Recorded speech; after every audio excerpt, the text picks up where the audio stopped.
네, 오늘 말씀은 로마서 8장 16절에서 18절 말씀을 중심으로 하나님의 은혜를 함께 나누도록 하겠습니다. 폭염이 계속되고 있습니다. 기상이변이라고 하지만 너무나 빈번하게 나타나기 때문에 그것이 부착화되는 게 아닌가 하는 염려를 갖게 합니다. 이 폭염, 지구가 뜨거워지는 현상은 산불로까지 나타납니다. 스웨덴에서 산불이 났다고 하는데, 스웨덴은 사실은 북쪽 지방입니다. 북극 가까운 데인데 거기도 뜨거워져가지고 원인을 모르는 산불이 났는데, 특이할 것은 산불을 끄기 위해서 공군기가 산불난 지역에 폭탄을 투하했답니다. 근데 상당히 효과가 있었다라는 언론 보도를 봤습니다. 폭탄이 터지면 왜 산불이 진화가 될까? 상식적으로는 납득이 안 되지만 폭탄이 폭발하면서 주변 산소를 다 빨아들입니다. 산소를 그 주변 걸 다 태우니까 산불이 자연 소화되는 거죠.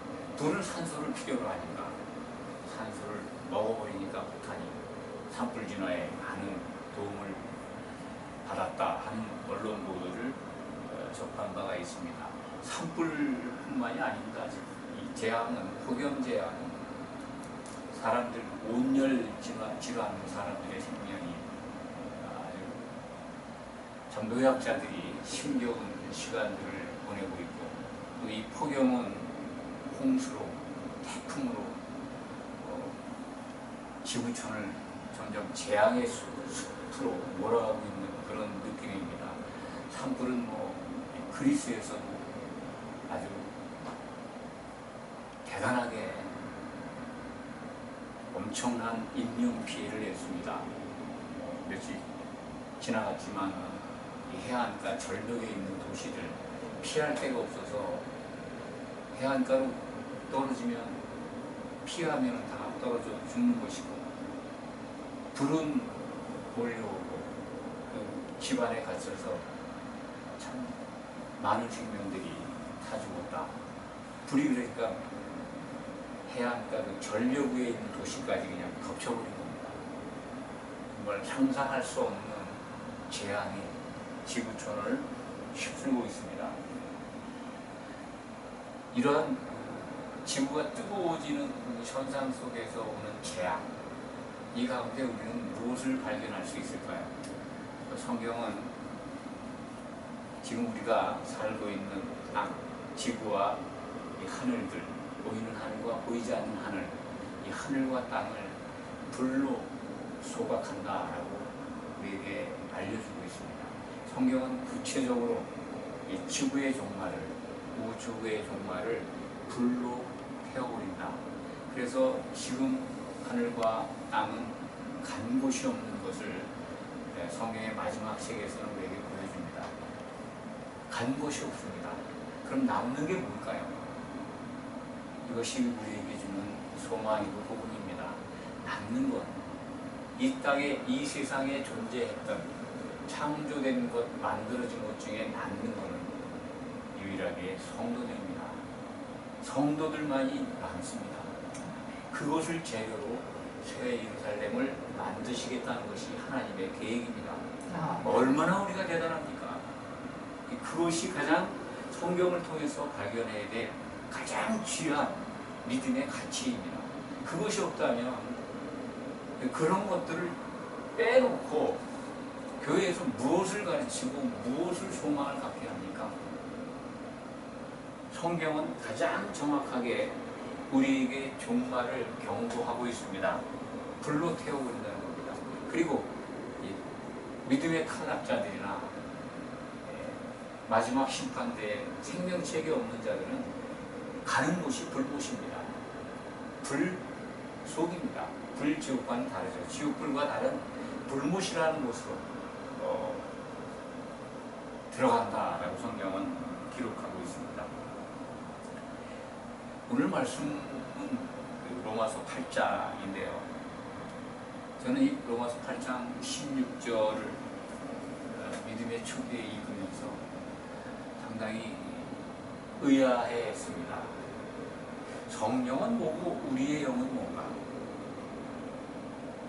우리말 성경은 대부분 영으로 표현되어 있는 것을 성령으로, 영어로 이렇게 보면 정관사에다가 대문자 스피 이렇게 써놨습니다. 그래서 본래 성경은 그냥 영인데 푸님한데 다 성령으로 번역을 해놔서 우리의 영은 간 곳이 없습니다. 오늘 이 로마서 8장 16절은 우리들의 영, 우리의 영을 표현하고 있습니다. 그래서 다른 부분, 신약 성경 부분에서 이 우리의 영이 살아나야 된다는 것을 발견하는 굉장히 어렵습니다. 왜냐하면 전부 성령으로 번역을 해놨기 때문에 그렇습니다. 성령이라는 표현보다는 신약 성경이 우리의 영이 살아나야 된다는 것, 그냥 영에 대한 표현도 적지 않습니다. 특히 요한복음 3장에 기록되어 있는 거듭나는 것, 그것은 영과 육으로 다시 태어난다. 육으로 태어난 사람이 죽어있는 우리 안에 있는 죽어서 기능이 정리되어 있는 영이 살아나야 된다. 그것이 거듭나는 것이다 라고 예수님이 말씀하셨는데 그 부분도 그 영을 성령으로 번역을 했기 때문에 신약 성경 전체에서 우리의 영이 살아나서 오늘 말씀처럼 16절에 성령과 더불어서 하나님의 자녀인 것을 증언하는 그런 것들이 일어난다고 성경은 기록되어 있는데 그것을 오해하고 또 이것을 무지하고 잘못 알고 있는 그래서 우리들 사람 속에 살아나야 되는 영에 대한 존재는 모르고 모든 것이 내 안에 성령이 오셔서 성령이 다 하는 걸로 성령 한 분씩 다 소유하는 것으로 오해된 그러한 믿음 생활을 해왔다. 저도 믿음의 초기에 이 부분을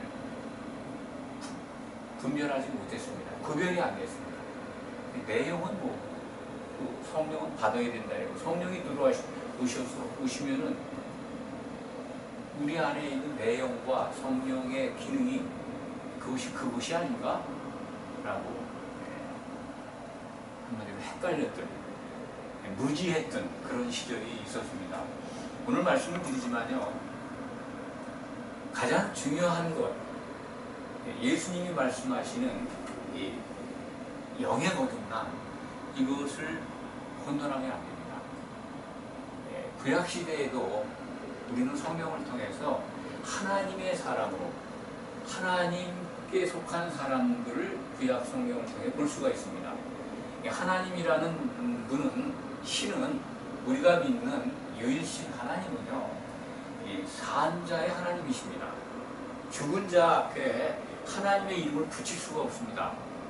그것은 구약 성경에서 우리가 알 수 있지 않습니까? 또 예수님이 친히 그것을 증거하셨습니다. 기억하시죠? 부활이 없다고 하는 그 사두개인들이 예수님에게 몰려와서 실험을 하는 질문을 하는데 예수님이 하나님과 성경도 오해하고 있다 라고 말씀하시면서 구약 성경에 아브라함의 하나님, 이삭의 하나님, 야곱의 하나님이라는 그 말씀을 읽어본 적이 없느냐. 하나님은 모든 산자의 하나님이시다.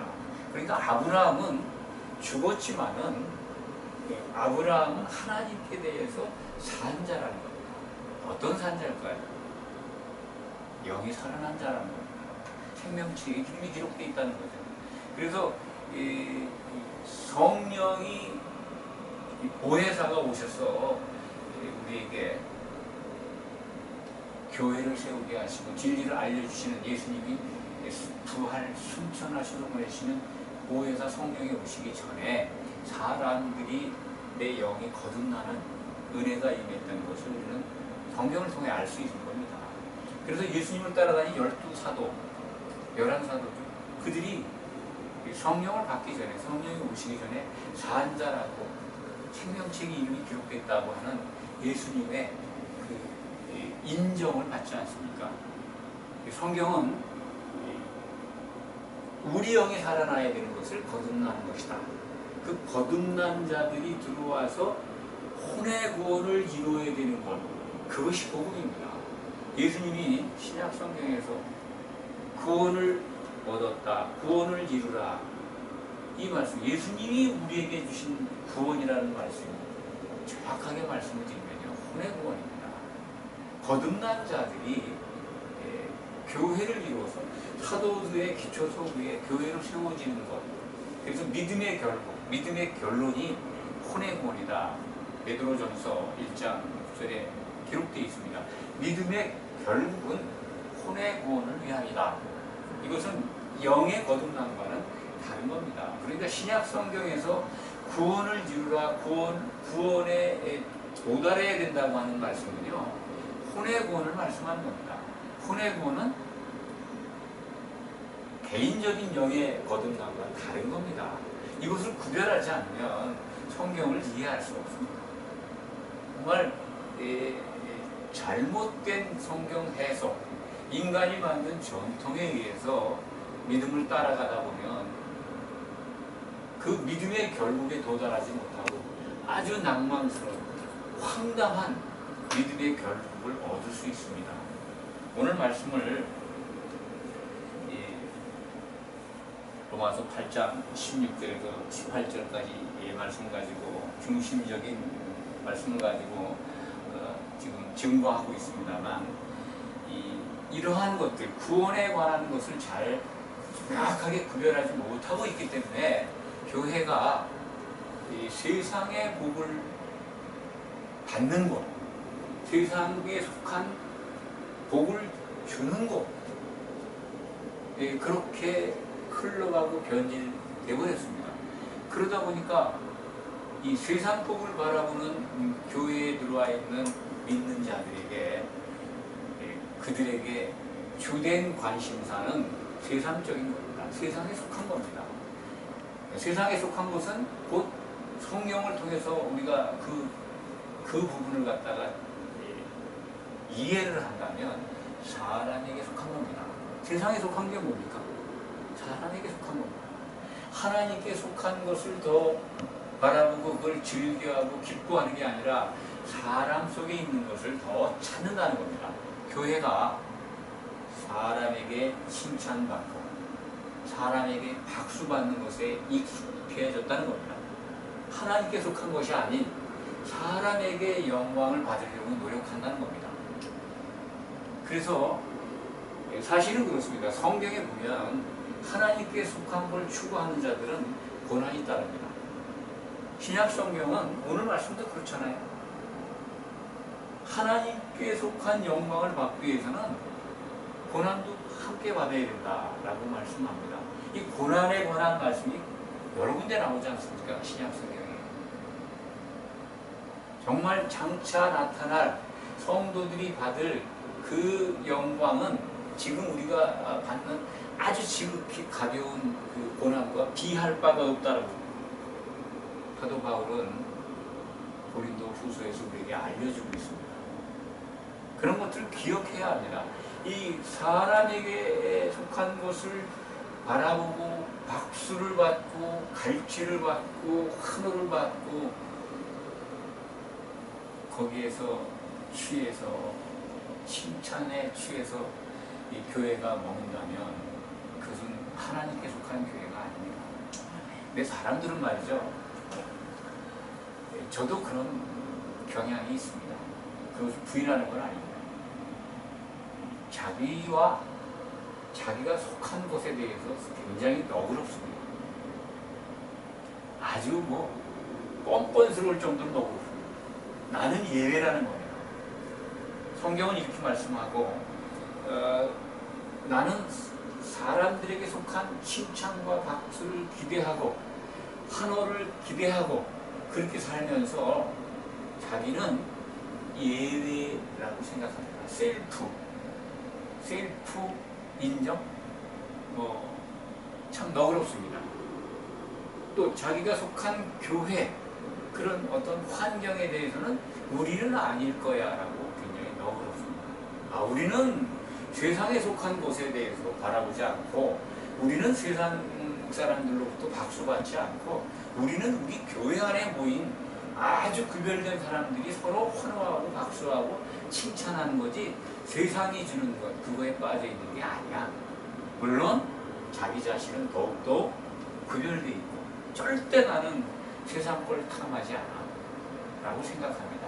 아주 너그럽죠. 누구나 다 세상 질서 속에서 봐도 나는 신호 위반을 해도 예외라고 생각합니다. 나는 좀 급하니까, 지금 난 급하니까 신호를 위반해도 돼. 그리고 안전하게 나는 다 살펴서 가니까 자기 스스로 아주 관대하죠. 그런 것들이 습관에 대해서 이 믿음에서도 자기는 예외라고 생각합니다. 지금 말씀하신 건 저와 우리 교회에는 상관없는 말씀입니다 라고 생각하시는 분들이 많을 겁니다. 저도 그런 부분이 있습니다. 과거에 더 많았습니다. 그런데 성경 말씀을 보면 정말 자기에게는 짜고 인색해야 된다는 걸 배우게 됩니다. 자기에게 너그러운 거요, 아주 세상적인 겁니다. 하나님께로 나온 거 아닙니다. 정확하게 찔러서 보여주시지 않습니까? 그건 잘못됐어. 그러면 안 돼라고 성경은 말씀합니다. 근데 그 부분에 대해서 저는, 우리들은 굉장히 너그럽죠. 예외입니다. 하나님께로부터 나온 것이라면 저는 그렇게 이 말씀을 드리겠습니다. 만약에 고난이 여러 부분에서 많이 이루어지고 다가왔다 그러면 저는 굉장한 은혜 가운데 있다라고 말씀을 드립니다. 왜냐하면 성경은 우리에게 나타날 영광과 비할 바가 없는 지금의 고난은 아무것도 아니라고 말씀해주고 있습니다. 고난이 끊이지 않고 어려움이 지속된다 하더라도 정말 하나님께 속한 자라면 넉넉하게 이길 겁니다. 그런 능력을 우리에게 주십니다. 오늘 말씀 18절에 보면 그것을 분명하게 우리에게 알려주지 않습니까? 생각하건대 현재의 고난은 장차 우리에게 나타날 영광과 비교할 수 없도다. 그런데 고난을 싫어합니다. 어떤 교단에서는 이 고난이나 아픔이나 가난이나 환경의 어떤 열악함, 이런 것들 속에 있으면 잘못 믿는 걸로 오해하게끔 그렇게 이해하는 그런 분위기를 갖고 있는 교회들도 있다고 알고 있습니다. 그러니까 잘못 믿어서 몸도 아프고 병도 나고, 그리고 물질도 없고 가난하고 되는 일도 없고 어려워질 것이다. 잘만 믿어봐라. 나가도 복을 받고 들어가도 복을 받는다고 하셨는데 그럴 리가 없다는 겁니다. 성경을 오해하고 있습니다. 구약 성경에서 나가도 복을 받고 들어가도 복을 받고 꼬리가 안 되고 머리가 되고, 그것은요 율법 613가지 전부를 다 완벽하게 지킬 때 받는 겁니다. 한 가지라도 지키지 못하면 무효입니다. 성경은 그걸 기록해 놓고 있지 않습니까? 그런데 하나님의 관역에서 늘 벗어나서 주여 하지만 탐심에 가득한 상태에서 생활하는데 그럴 리가 있습니까? 그리고 신약 성경은 고난도 함께 받아야 된다는 겁니다. 나타날 영광이 어떤 것인지 기대가 되지 않겠습니까? 성경의 끝에 가면 우리에게 주실 하나님의 영광, 하나님께로부터 나오는 것이죠. 우리가 쟁취하고 우리가 만드는 것 같지만 그렇지 않습니다. 하나님이 이루어 주시는 겁니다. 그 영광을 바라보니까 그것을 미리 본 사도들의 편지 아니겠습니까? 비교할 바가 안 된다는 거 아닙니까? 지금 어떤 고난을 받고 있어도 그거는 아주 가벼운 고난이라는 겁니다. 그렇다면 그 고난의 내용이 초대교회 때부터 보면은 참 젊은 나이에 순교한 분들이 얼마나 많습니까? 그보다 더 고난이 있습니까? 또 그들이 풍요를 누렸습니까? 예수님이 부활 승천하시면서 그들에게 교회 세울 종잣돈이라도 주고 가셨습니까? 그런 거 하나도 안 하셨습니다. 부활 승천하셔서 보내주신 거는 보혜사 성령이십니다. 예수님과 똑같은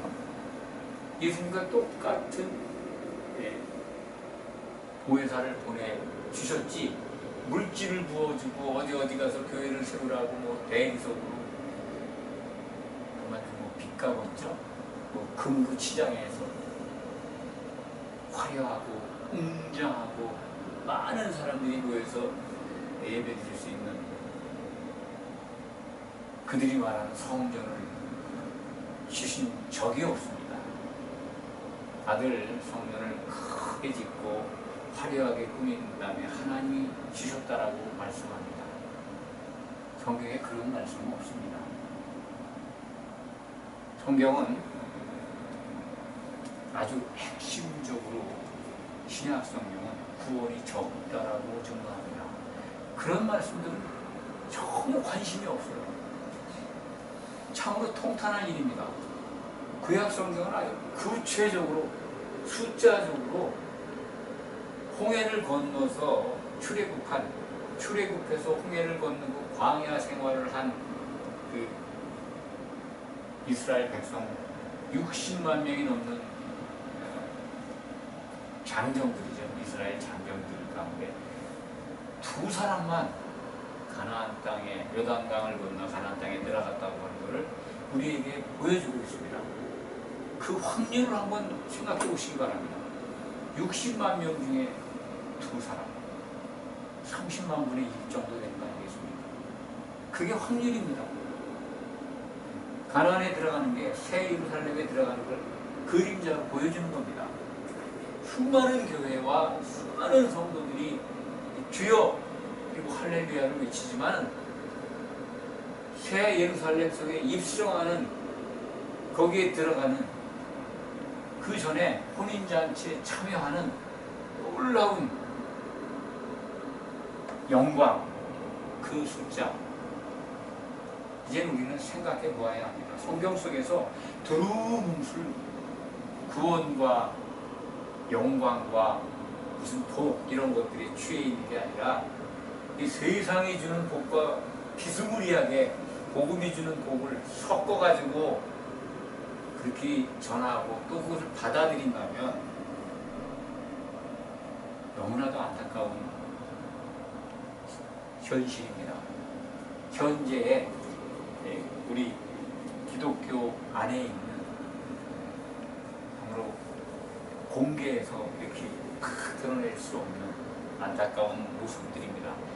감춰져 있지만은 이제 깨어있는 성도들은 그것을 구별해야 해요. 구별해서 하나님이 목표하시는 뜻이 뭔가 그것을 정말 주목해서 보고, 그러면 우리가 무엇을 어떻게 해야 하는가, 장차 나타날 영광을 우리에게 정확하게 보여주셨는데 그렇다면 어떻게 해야 하는가, 우리의 믿음은 어떻게 다시 궤도 수정을 하고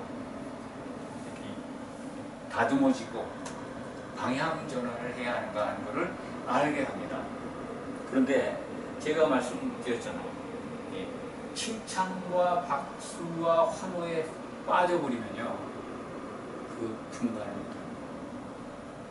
또 그런 것들을 받아들이는데 예외, 나는 아니야, 자기 자신은 아니고 자기가 속한 교회나 그러한 환경, 우리는 그럴 리가 없어 라고 한다면 보이지가 않습니다. 아주 자기 자신에게 너그러운 인간의 본능이죠. 예외라는 거예요. 어떤 상황이 벌어졌을 때 나는 그렇지 않다라고 빼는 거죠. 성경은 이 세상이 주는 복에 취하고 세상이 누리게 하는 권리나 특권이나 지위 이런 것들을 못 묵게 합니다. 요한복음 12장 43절인가요? 제가 기억하는 건 그렇습니다. 여기 보면 사람의 영광을 하나님의 영광보다 더 사랑했다라는 그 바리새인들의 태도를 기록해 놓은 말씀이 바리새인들이 가운데에서 정말 예수님이 그 선지자가 그 그리스도다라고 믿고 따르는 자들이 있었는데 드러내놓고 말을 못해요. 왜냐하면 공회에서 출교당할까 봐, 유대교에서. 그리고 자기들의 신분, 자기들이 누리고 있는 명예, 지위 그런 것들을 박탈당할까 봐. 사람이 자기들에게 나타난 자기들이 만든 그 영광, 그걸 더 사랑했다는 것. 하나님께로 오는 영광은 구하지 않고, 그것이 이 시대에 2000년 전 기록된 말씀입니다만 이 시대에 우리들에게 없을까요? 너덕너덕 붙어 있습니다. 누구나 다 사람에게 얼마나 칭찬받고 싶어 하는지 몰라요. 대표적인 곳이 교회입니다. 아니라고요? 아주 솔직해야 합니다. 거짓되게 이 칼을 쓰면 안 됩니다. 교회가 자기 자신을 높이고 자기 자신을 드러내고 교회의 영광을 위해서 정말 누구보다도 세상적인 것을 바라보고 박수를 사모하는 것, 그런 곳이 되었습니다. 실질적으로 사람들에게 박수 받으면서 또 사람들에게 칭찬받으면서 부응하는 것을 최고로 목회하는 분들이나 신앙생활하는 분들이 부러워하지 않습니까? 그거 왜 부러워합니까? 그 교회는 얼마나 부흥했는지 모르겠어요. 성가대가 뭐 10,000명을 넘는데, 특히 목회자들 만나면 첫 번째 인사가 교인들 몇 명 모여? 그렇습니다. 교인이라고 해요. 성경에 성도를 교인이라고 부르는 데가 없습니다. 교가 무슨 교회예요? 교회의 사람? 정말 교회의 사람은 신약 성경은 성도라고 합니다. 그리고 성경 끝에 가면은 남아있는 이름은 성도뿐입니다. 목회자도, 장로도, 권사도, 집사도 그런 명칭은 없습니다. 성도들입니다. 하나님의 아들이고, 그리고 성을 이루고 있는, 우리가 새 예루살렘의 재료가 된다고 남아있는 건 그 부분이라고 말씀을 드렸는데요. 아직은 그 부분이 납득이 안 갈지도 모르겠습니다. 굉장히 하나님이 우리를 어떻게 사용하시는가 하는 부분에 대해서는 좀 더 시간이 필요합니다. 그것은 나중에 설명을 드리겠습니다만, 우리가 이룬 새 예루살렘, 그걸로 들어오는 백성들이 있습니다. 영의 구원을 받고 생명책의 이름이 있어서 새 예루살렘에 들어오는 분들이 있습니다. 성도와 구별된 백성이라고 기록하고 있습니다. 성도가 얼마나 귀한 이름인지 아십니까? 우리는 성경을 통해서 새 예루살렘에 들어가는 그 길을 제시받고 있습니다. 그것이 신앙생활의 목표입니다. 그 전에 우리에게 나타날 것은, 예수를 믿었던 자들은 예수님이 오실 때, 예수님이 재림하실 때 있게 되는 그리스도의 심판대를 거치게 됩니다. 그래서 영이 살아난 모든 믿는 자들이 그리스도의 심판대에 법정에서 선과 악에 대해서 심판을 받습니다. 이 부분도 또한 우리가 많이 오해합니다. 선과 악을 인간의 기준으로, 인간의 선으로 오해합니다. 아, 어떤 사람 참 선해. 더없이도 살 사람이야. 너무나 착해. 일반적으로 세상 속에서는 그런 말들이 필요하기도 하고 인정이 됩니다. 그런데 성경을 통해서 보는 이 성도들의 입에서는 선과 악에 대한 명확한 구분과 그 선과 악의 실체를, 본질을 이해하고 있어야 합니다. 하나님께 선, 하나님께 악, 이렇게 구분해야 합니다. 인간이 만든 선악을 가지고 도덕적 기준이죠. 사람들이 생각하는 선악은요, 도덕을 기준한 선입니다. 그 전에 예수를 믿기 전에도 저는 굉장히 제가 착한 줄 알았습니다. 근데 제가 가장 놀란 것은 성경을 보면서 내 기준으로 내가 착했다는 걸 발견한 겁니다. 각자 기준으로 착하다고, 나도 스스로 착하다고 생각했었으니까요. 그 얼마나 엉망입니까?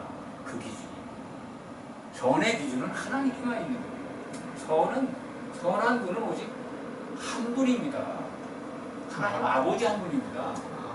예수님도 사람으로 오셨을 때 하나님을 선하다고, 아버지 한 분만이, 하나님만이 선하다고 하시지 않습니까? 왜? 예수님 신분이 그때 인자 아닙니까? 사람이 아니에요. 하나님 한 분만 착하시다는 거죠. 이 하나님의 선은요, 인간의 도덕적 기준의 선이 아닙니다. 하나님의 선은, 다시 한번 말씀드립니다, 하나님이 가장 기뻐하시는 거는요, 아담이 만들어졌을 때입니다. 그리고 아담이 혼자 있는 것이 좋지 않다.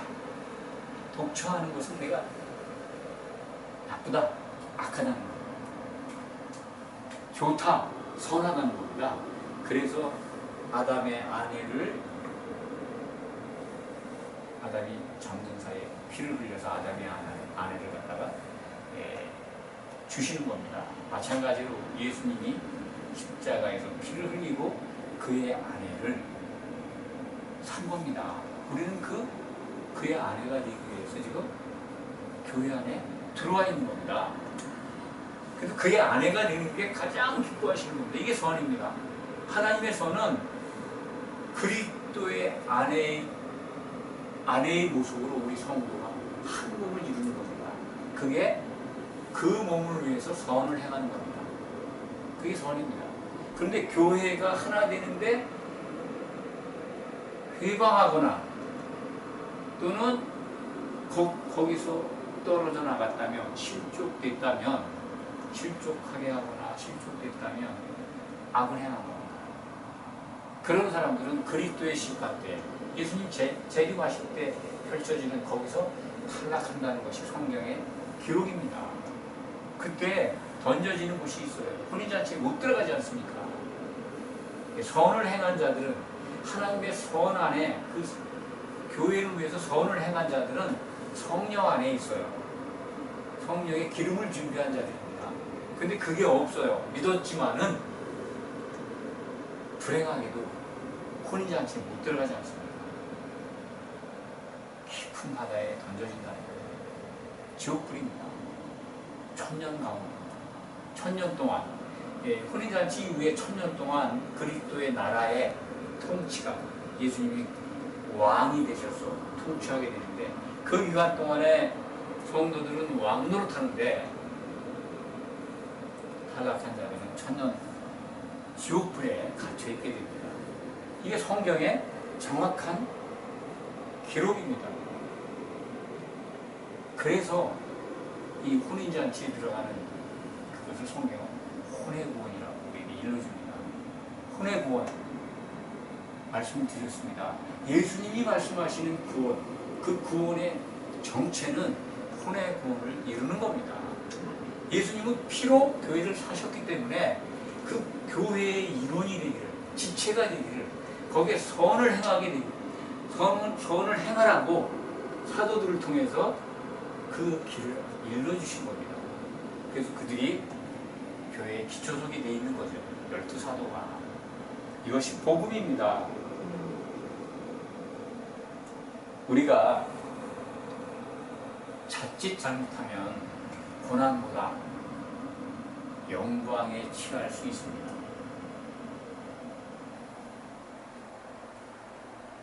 한마디로 잘못하면 조금만 삐끗해도 이 칭찬과 박수에 빠질 수가 있습니다. 교회에 들어와 있으면서도 모든 세상 교회 밖에 있는 사람들은 다 그런 걸 좋아합니다. 특히 뭐 예외는 있습니다만 정치하는 분들이나 그래서 많은 사람들에게 인기를 받아야 되는 사람들은 다 칭찬과 박수의 노예가 되어 있습니다. 교회는 절대 그러면 안 됩니다. 그런데 그것에 취해 간다면 어떻습니까? 가장 위험한 겁니다. 돌이킬 수 없는 상황을 맞이하게 됩니다. 혼인잔치에 못 들어갑니다. 행명책에 이름이 없을 수도 있습니다. 왜 죄 했는데 그런 결과를 그렇게 되지 말라라고 성경은 일러주는데 왜 그걸 무시합니까? 오늘 말씀의 제목이 교회에게 주시는, 우리들에게 주시는 말씀입니다. 칭찬과 박수에 너무 빠져있지 않습니까? 돌이키시기 바랍니다. 깨어야 됩니다. 깨어나야 합니다. 정말 우리는 이제 예수님이 기뻐하시는, 하나님이 기뻐하시는 선, 하나님의 선을 이루어야 합니다. 도덕적 기준의 선이 아닙니다. 교회는 적어도 그것을 구분해서 가르쳐줘야 됩니다. 교회가 말이죠, 세상의 빛이 되고 세상의 소금이 되라고 일러줘요. 어떤 분이 보내준 동영상을 보니까 그런 말씀 아주 감성적으로 참 얼마나 은혜롭게 이렇게 설교가 되어 있는지 몰라요. 참 훌륭하신 말씀입니다. 그런데요, 세상과 땅을 구별을 못해요. 세상을 향해서는 하나님의 영광을 나타내야 돼요. 그거는 교회가 선을 행하라는 거예요. 선. 온전하게 교회에 몸을 이루고 있으면 그 빛이 하나님을 통해 나타난다는 거예요. 세상입니다. 근데 세상의 소금이 되라고 하는 말씀은 잘못된 번역입니다. 땅의 소금입니다. 땅은요, 교회를 말해요. 교회 안에는요, 교회 안에 소금이 있어야 된다는 게 화목하라는 거예요. 소금은 부패를 방지하고 뭐 세상을 뭐 정화시키고 그렇게 해석하는데, 교회 안에 성도들이 한 몸을 이루라는 게, 소금은 하나 되게 하는 겁니다. 서로 강력하게 밀착하게 하는 겁니다. 화목하게 하기 위해서 필요한 게 소금입니다. 그걸 오해하고 있어요. 밀가루에 가루에 소금을 많이 넣으면 많이 넣을수록 쫀득쫀득해지고 밀착된다고 합니다. 그래서 가는 국수가 가늘수록 소금 농도가 높다고 합니다. 그래서 그걸 알고부터 저도 이제 가급적이면 가는 국수를 안 먹으려고 하는데, 이렇게 합쳐지는, 뭉쳐지는 역할을 하게 하는 게 소금입니다. 부패 방지 기능도 있지만은 교회 안에 소금을 두라고 하는 얘기는 정말 서로 사랑해서 화목하라는, 하나를 이루라는 겁니다. 한 몸.